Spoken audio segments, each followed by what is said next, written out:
The sapphire engagement ring felt like a brand of hot iron against my skin.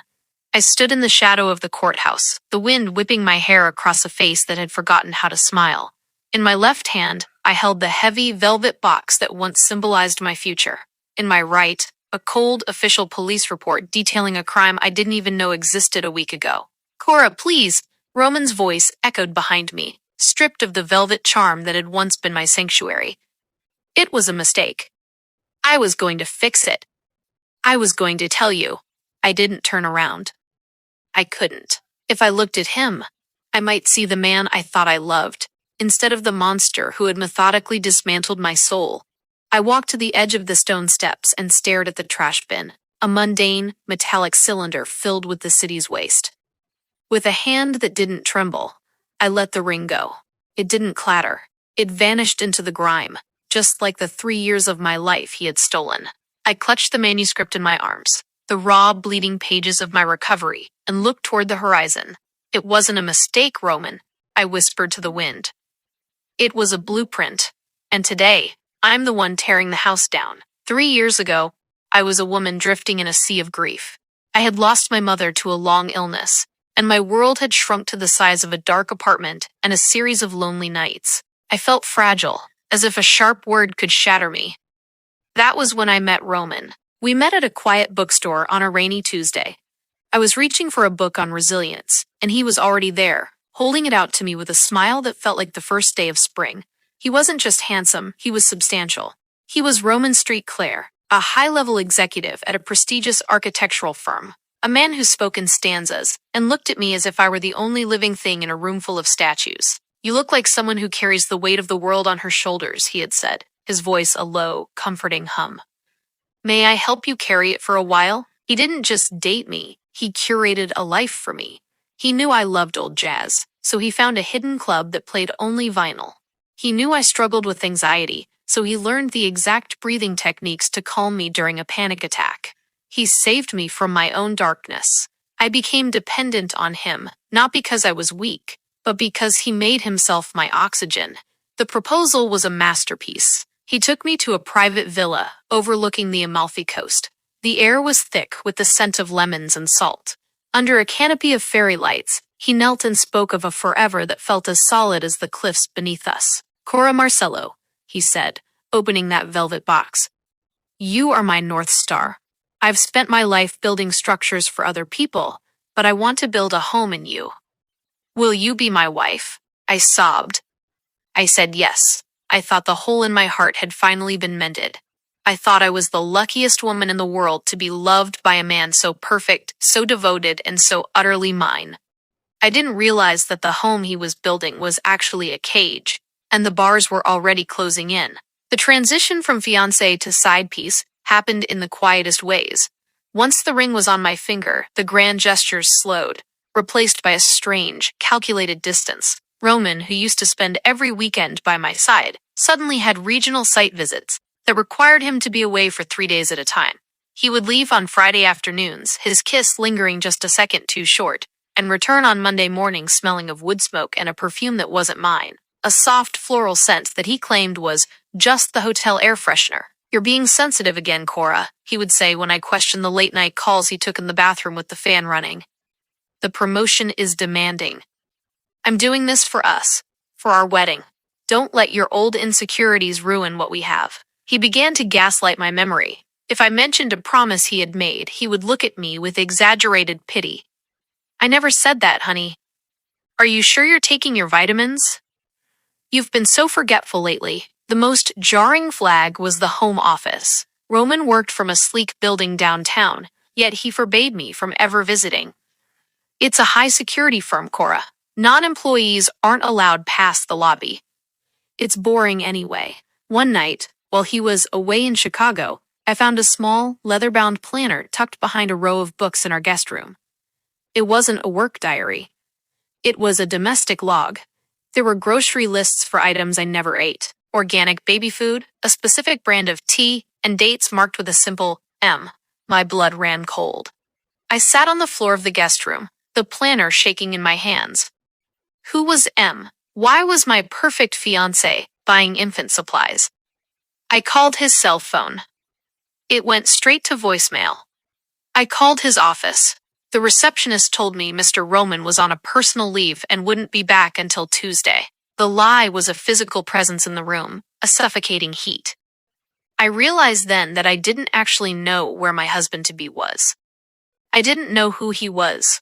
The man I loved was a ghost, and I was living in a haunted house. I didn't scream. I didn't call him and demand the truth. I knew Roman. He was an architect. He would simply build a new lie to cover the old one. I needed to see the structure for myself. Using the address on a stray dry cleaning tag I found in his coat pocket, I drove 2 hours outside the city to a quiet, affluent suburb. It was the kind of neighborhood where the lawns are perfect and the secrets are buried deep. I parked my car 3 houses down and waited. At 6 p.m., a familiar silver SUV pulled into the driveway of a beautiful colonial-style house. Roman climbed out. He wasn't wearing his suit. He was in a soft sweater, looking relaxed and domestic. He walked to the front door, and before he could even reach for his keys, the door swung open. A woman, beautiful, blonde, and glowing with a quiet grace, stood there. She didn't look like a mistress. She looked like a queen, and then a small toddler ran out, clutching Roman's leg. Roman didn't look surprised. He picked the child up, kissed the woman deeply on the lips, and walked inside, closing the door on my life. I sat in my car, the steering wheel slick with my sweat. I felt a darkness rise up in me that I hadn't felt since my mother died. I felt a deep, visceral urge to simply fade away. The betrayal wasn't just that he was cheating, it was that he had created a parallel universe. I was the secret. I was the weekend getaway. I was the woman he used to escape the boredom of his real marriage. I spent that night in a cheap motel, staring at the ceiling. The suicidal thoughts he had once saved me from came back with a vengeance. I felt worthless. I felt like a footnote in someone else's love story. I looked at the bottle of sleeping pills in my bag, the silence of the room tempting me to end the humiliation. But then, I thought of the woman in the window, Madeline. That was the name in the planner. She was being lied to, too. She was raising a child with a man who was out proposing to other women. My grief sharpened into something else. It wasn't anger yet. It was a cold, clinical clarity. Roman had taught me how to build things, but I was about to show him that I knew exactly how to find the structural weakness in a man's life. If I was going to lose everything, I was going to make sure he stood in the rubble with me. I returned to our apartment before Roman got back on Monday. I acted perfectly. I was the sweet, sensitive Cora he expected. I made him dinner. I let him kiss me with the mouth that had kissed Madeline 12 hours earlier. "How was Chicago, honey?" I asked, my voice as smooth as silk. "Productive," he lied, leaning back in his chair. "But exhausting." "I missed you." While he slept, I went to work. I didn't hack his computer. I used the keys he had given me. I searched for his marriage license. I found it tucked inside a hidden compartment in his safe. He and Madeline had been married for 6 years. Then, I looked at our own paperwork. Roman had been so confident in my fragility that he had already filled out our marriage application, including a forged divorce decree from a non-existent previous marriage. He was planning to commit bigamy, a felony. He thought he could just have 2 wives, 2 lives, and keep them separated by a 2-hour drive and a series of well-timed lies. I spent the next 3 days meeting with a private attorney and a contact at the police department. I didn't want a divorce. I wanted a conviction. I gathered every text message where he spoke of our future wedding, every receipt for the engagement ring bought with our shared savings, and the forged legal documents he had prepared for our ceremony. I also reached out to Madeline. I didn't send an anonymous text. I called her. "Madeline," I said, my voice steady. "My name is Cora Marcello. I'm wearing the engagement ring your husband bought 3 months ago. I think we need to talk about the man we both think we know." We met in a quiet park. She was devastated, but she was a mother, and her instinct to protect her child was stronger than her grief. We didn't fight. We didn't compete. We sat on a bench and traded stories like soldiers in a war we never asked for. "He told me he was working late at the firm," she whispered, her eyes red. "He told me he was building a future for our daughter." "He was building a lie, Madeline," I said, handing her the file I had compiled. "And it's time we stop being the walls that hold it up." The plan was set. I wasn't going to cry at the altar. I was going to make sure the altar never existed. I was going to use the very law he thought he was above to strip him of his career, his freedom, and his masks. Roman Street Clare thought he was an architect of dreams. I was about to prove that he was just a squatter in a house of cards. The morning of the planned wedding rehearsal was cold, the kind of gray, biting chill that seeps into your bones and stays there. Roman was at the peak of his performance, humming a soft tune as he adjusted his cufflinks in the mirror of the apartment he had rented for our new beginning. He looked at me through the glass, his eyes full of a warmth that I now knew was nothing more than a well-practiced light. "You look beautiful, Cora," he said, his voice smooth and steady. "Are you ready to start our life?" I looked at my reflection. The pale skin, the dark circles I'd hidden with makeup, and I nodded. "I've never been more ready, Roman." What he didn't know was that while he was dreaming of his dual life, the walls of his carefully constructed reality were already being dismantled.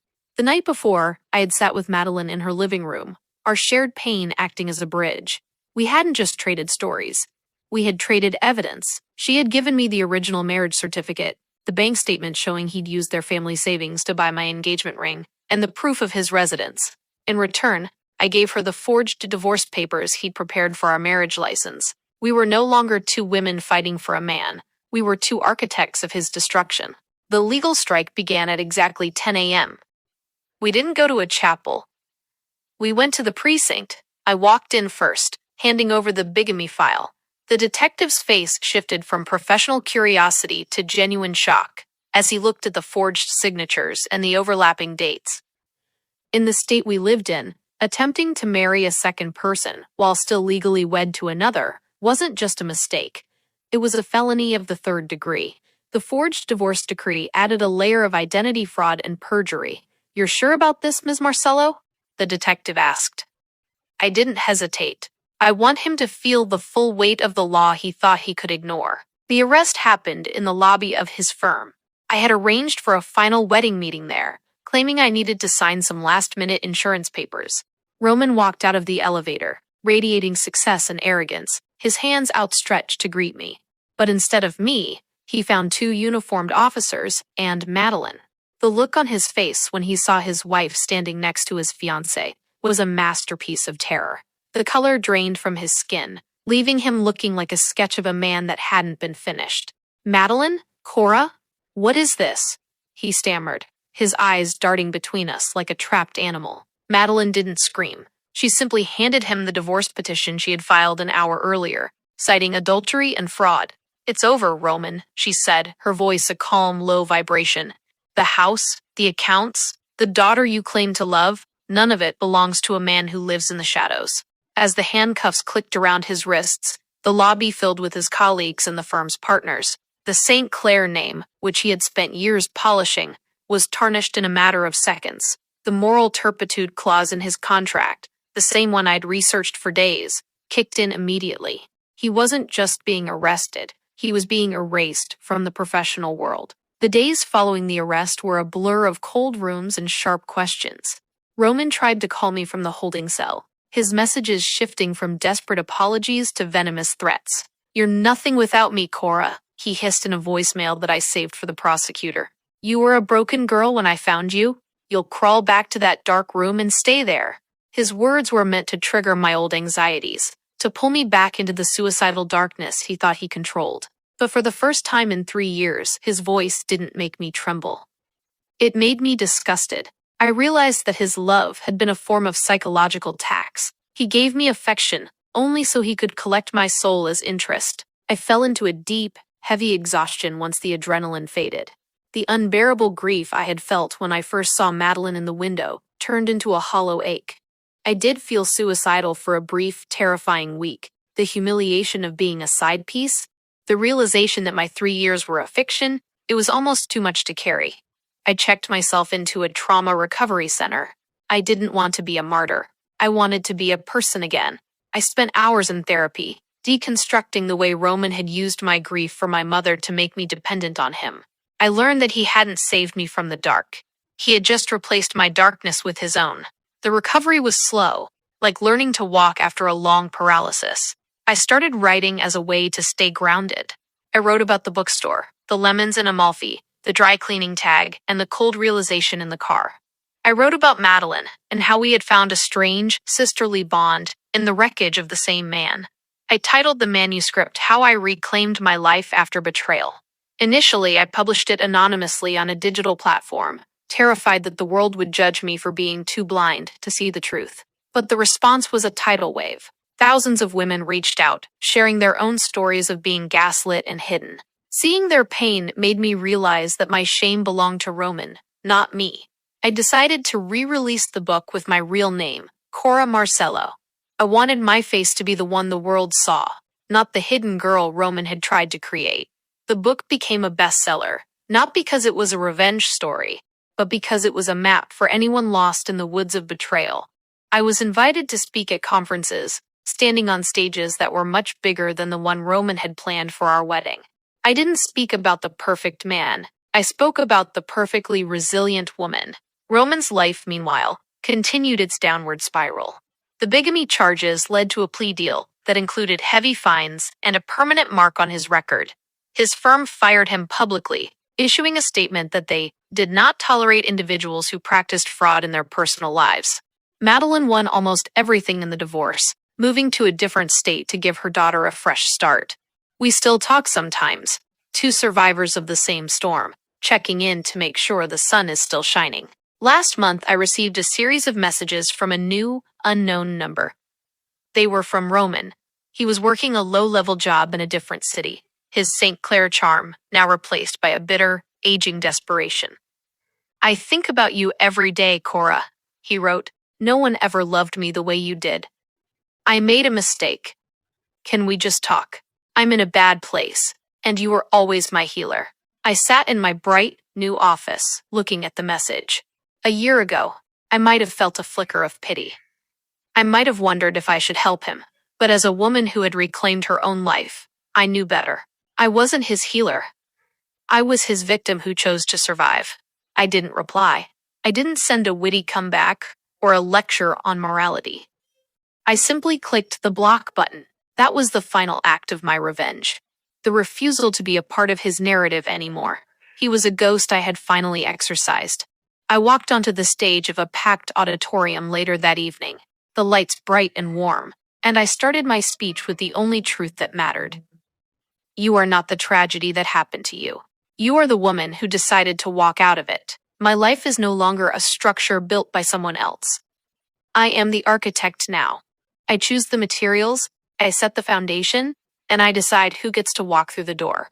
The sapphire ring is long gone, buried in the trash where it belongs, and in its place is a life that is authentically, painfully, and beautifully mine. The lesson I want every girl to take from my story is that your worth is not a gift given to you by a man. If someone is hiding you, they are not protecting you, they are erasing you. Never let your need for saving blind you to the person holding the life jacket. If a love feels like a secret, it's probably a lie. My freedom started the moment I stopped waiting for him to tell the truth and started looking for it myself. Now I want to ask you, have you ever ignored your gut feeling just because you wanted to believe in a fairy tale? And if you found out your perfect partner was leading a double life, would you have the strength to be the one to call the police? Or would you keep waiting for a change that will never come? Don't let your silence be the foundation of someone else's lie.